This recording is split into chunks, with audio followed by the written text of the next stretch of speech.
when it comes to groups. Our groups are going to look different today than they did 2,000 years ago. It's going to look different than it did a year ago, but there's still a need to gather in groups.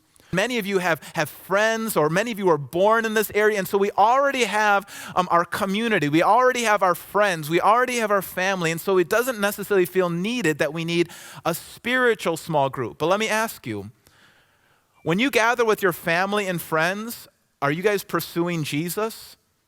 Do you gather together for prayer and the breaking of bread and for fellowship? Are you pursuing becoming more and more like Jesus as you gather together?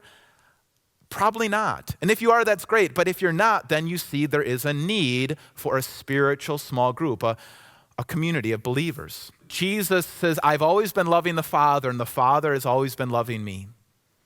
That the Father, Son, and Holy Spirit are in this eternal small group of love, this eternal community of love.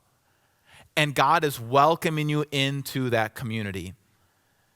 When we love, it shows that we've been born of God. It's what we were always designed to do. God doesn't love us after we become lovable. He doesn't love us because we're lovable. He loves us, and then his love takes action. His love is a verb. Love is the most important thing. If everything we're doing doesn't lead to love, it doesn't mean anything. When we love each other, we are doing the thing that we were designed to do. God's love is reaching its goal in us as we love one another.